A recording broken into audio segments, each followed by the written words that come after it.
Continuamos, amigos televidentes, ya tenemos la presencia del flamante presidente del Consejo de Educación Superior, cuya sigla es el CES, don Enrique Santos. Enrique Santos. Bueno, ¿cuáles son los retos, Enrique Santos, en esta nueva función en el CES? Si bien has estado vinculado, relacionado a todo este proceso de la educación superior, una cosa es estar relacionado y otra cosa ya es liderar el Consejo de Educación Superior. ¿Cuáles son los retos? ¿Qué faltó? ¿Y qué se piensa corregir? Bueno, yo empezaría hablando de los retos en función de las fortalezas que tenemos. Un reto es darle continuidad a la política pública que se ha generado desde el Consejo de Educación Superior bajo la dirección de René Ramírez. Eso es bastante complicado en términos de que René ha establecido una vara muy alta para poder continuar. Hay políticas que deben ser fortalecidas, que debemos darle continuidad. Hay temas muy delicados que no se han resuelto, por ejemplo, el tema de la Universidad Andina, el tema del financiamiento de las universidades de posgrado. Hay otros temas, en cambio, que sí requieren creación, innovación y capaz que ruptura de parte de los miembros. Yo creo que la continuidad del proceso, en este caso a través mío y a través del colega doctor Marcelo Ceballos, que continúa también en el CES, es importante en términos de darle continuidad a las políticas, pero también es importante las miradas nuevas. ¿Pero qué tanto ha avanzado la educación superior? Si bien se creó un proceso, hubo una reforma, ya en términos de calidad, en términos del trabajo y de la construcción de la calidad de la educación superior, ¿qué tanto se ha avanzado? Porque, por ejemplo, se intervino la Universidad de Guayaquil, se fue más allá del tiempo previsto, hubo muchos problemas y la verdad que todavía hay grandes signos de interrogación en la Universidad de Guayaquil. En el pasado hablé mucho sobre la Universidad de Guayaquil porque conozco el tema. Entonces, ahí quedan ciertas dudas, Enrique. Sí, bueno, yo creo que nosotros tenemos temas que han sido fortalezas del Consejo y hay temas que no diría han sido debilidades, sería injusto, pero han sido puntos que no hemos terminado y quiero dejarlos claro cuáles son. ¿Cuáles son las fortalezas? El sistema tiene a los años, yo diría que por primera vez en la historia, una normativa, un marco normativo completo. Desde un reglamento de régimen académico, un reglamento de carrera y escalafón del docente que antes nunca hubo, una normativa de institutos técnicos superiores, una normativa de registro de títulos, para hablar solo de algunos, de 20 al menos reglamentos de importancia que nosotros hemos establecido. Reglamentos que hemos tenido la capacidad autocrítica de irlos modificando en función de los requerimientos y en función de la demanda y el feedback que nos iban dando las instituciones de educación superior. Eso es una fortaleza, o sea, tenemos un marco normativo. ¿Cuál es el problema de aquí hacia adelante? Que obviamente la universidad del año 2016 y los institutos técnicos y tecnológicos del año 2016 no son los del año 2008 cuando fueron evaluados por el CONEA.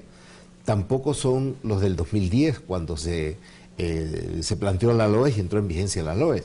Han habido cambios realmente extraordinarios en el conjunto del sistema. Mire que acaban de acreditar 4 universidades, la de Guayaquil entre ellas, y quedan pendientes la acreditación de 4 universidades más para el primer semestre del próximo año. Han ido ascendiendo. Ha habido un cambio fenomenal. Sí. Pero el proceso, ¿en qué nivel está? ¿Estamos todavía en los arranques? ¿En qué tiempo podríamos llegar a una excelencia universitaria que además de la calidad en la transferencia de conocimiento, tengamos una educación superior enganchada, relacionada con una agenda de desarrollo del país? Sí, hay un tema muy importante. La CENESID, conjuntamente con el sistema de educación superior, la asociación de universidades y de institutos que existen en el momento, lleva adelante una agenda. Esa agenda se llama 2035, por el año 2035, que es el horizonte prospectivo con el cual se empieza a planificar. La ventaja de esta agenda es que es una agenda consensuada o discutida al menos entre los actores de la educación superior, y realmente quien ha tomado la parte activa en la construcción de esta agenda, que tiene todos los elementos que usted señala, es justamente el directorio de la Asamblea del Sistema de Educación Superior, el doctor Sergio Flores, conjuntamente con el resto de miembros de esta Sergio Flores de la ESPOL. Sergio Flores de la ESPOL. Entonces, ahí hay un rol protagónico de las universidades, de las escuelas politécnicas, públicas, particulares y también de los institutos técnicos y superiores. Entonces, para nosotros ese es un espacio desde el cual se puede construir la planificación más prospectiva, más de largo plazo del sistema. Esa planificación en prospectiva, más a largo plazo, tiene que ir con algo que para mí es fundamental, el tema de investigación y el apalancamiento de procesos de innovación. Pero para aquello se quiere kushki, se requiere dinero, se requiere recursos. ¿Cómo se piensa garantizar accesos a ese financiamiento tanto en las universidades públicas y privadas para generar investigación y procesos de innovación? Sí. Bueno, mire, las universidades con el presupuesto que actualmente disponen, las públicas es el presupuesto de un fondo permanente que se llama FOPEDEUPO. Las universidades llamadas cofinanciadas también tienen una participación de ese fondo. Va a haber un cambio en el mecanismo de financiamiento, pero el dinero viene de ahí, las particulares no. Sin embargo, existen financiamientos para procesos de investigación por fuera de este fondo. Pero quiero aclarar que las mejores universidades del sistema, incluidas las 2 universidades internacionales de posgrado, los fondos que tienen para la realización de investigación salen de este fondo permanente que se llama FOPEDEUPO. Inclusive en las propuestas de reformas que se harían para el financiamiento de las universidades de posgrado, está claro que además de realizar el financiamiento de los estudios de los alumnos en este caso, habría un financiamiento específico para la investigación. Pero terminan siendo recursos limitados, Enrique. ¿Por qué en otros países se permite el financiamiento en procesos de investigación para apuntar a la innovación con donaciones del sector privado con determinados tipos de incentivos tributarios? ¿Se piensa llegar a ese sistema, sí, a ese modelo? Hay un elemento muy importante que hay que señalar, no es parte de lo que hace el CES, pero nosotros nos tenemos que articular, sí, así es, que es la aprobación del llamado Código Ingenios. Es decir, el código de la economía social, de los conocimientos, de la innovación y de la creatividad. Esta normativa, este código que ha sido construido colectivamente desde hace ya 2 años y en el cual nosotros también hemos dado nuestra opinión, tiene mucho que ver con el tema de investigación.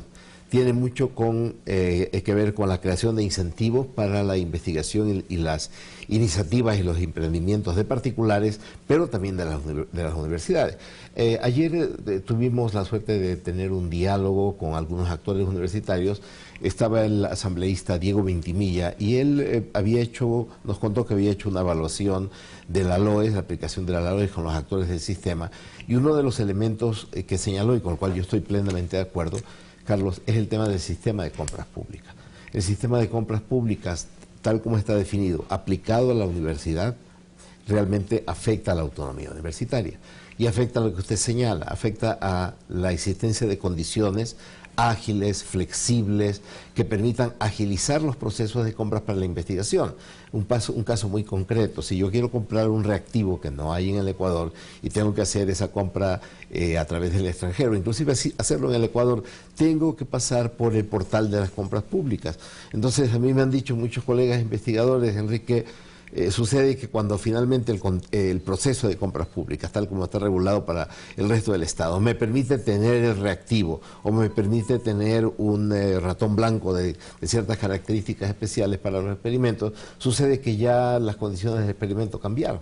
Entonces eso es algo que tiene que cambiar, eso es algo que está abordado dentro del Código Ingenios, así como el sistema de incentivos para que las universidades, en este caso, incluidas las particulares, puedan participar de fondos Y ya para públicos. terminar, Enrique Santos, ¿qué va a pasar con las universidades de posgrado? Es decir, hay un problema de financiamiento serio ahí y algunos dicen que se puede poner en riesgo incluso la sostenibilidad porque se les corta importantes recursos económicos. Bueno, en el sistema actual, yo tengo más datos de la Andina, no puedo hablar de los datos específicos de la Flaxo, pero entiendo que deben ser muy similares.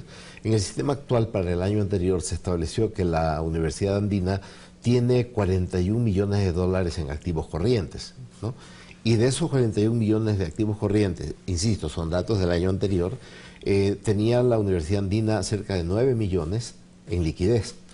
9 millones, Carlos, es el 75% de una universidad pública como la UNESUM, la Universidad Estatal del Sur de Manabí, que a duras penas puede sobrevivir. Es decir, estamos hablando de un sistema donde hay una asimetría y una desigualdad que, en mi opinión, no es admisible. O sea, ¿el tema pasa por equidad? El tema pasa por equidad. No es posible que las universidades que han demostrado un esfuerzo enorme. La UNESUM es una universidad que acaba de acreditar, una universidad que salió de un marasmo. Usted recuerda el rector que ingresó a la cárcel por acusaciones de haber participado en el asesinato de un fiscal. Esta universidad ha hecho unos esfuerzos increíbles con apenas $12 millones.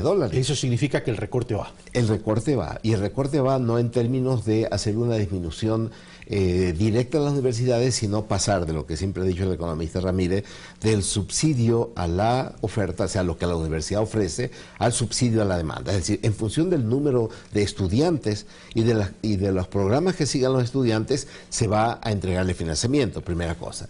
Y segunda cosa, la propuesta que tenemos es de que en el caso de estas dos universidades, este esquema que ya se está aplicando para las cofinanciadas, que fue firmado a través de un acuerdo y convenio público con las cofinanciadas, en el caso de ellas sí se entregue un fondo específico para investigación, porque son evidentemente universidades. Sí, un fondo específico de investigación, aparte lo que Enrique Santos lo que se está diciendo es, va al recorte, salgan al mercado y sinceren las matrículas y las pensiones. Sí, ¿eso es lo que me está diciendo? Es decir, vamos a mantener, ¿no es cierto?, el subsidio a los estudiantes, pero no se entrega a la universidad. O sea, me explico de la siguiente manera. La fórmula de cálculo dice, la universidad tiene 1000 estudiantes, ok, se da tanto por estudiante. Lo que vamos a hacer ahora es que los estudiantes que reciban beca, los estudiantes que sean financiados por la universidad, se pasa la información, ¿no es cierto?, a los organismos reguladores, y los organismos reguladores dicen, ok, en función de que hay tantos estudiantes este año, vamos a entregar esta cantidad de dinero. Se focaliza. Se focaliza. Enrique Santos, muchas gracias por estar con nosotros. Carlos, seguiremos monitoreando y, por cierto, en algún momento conversaremos exclusivamente de la Universidad de Guayaquil. Estamos listos. Se hizo mucha bulla, dijo irregularidades, se pusieron denuncias, pero no hay ningún privado de la libertad todavía. Al parecer. Con tanto lío de apropiación y desviación de recursos que hubo. Sí. Enrique Santos, muchas gracias. Carlos. Nosotros hemos terminado. Esto fue Pensamiento Crítico. Soy Carlos Rabascal. Los espero el día de mañana.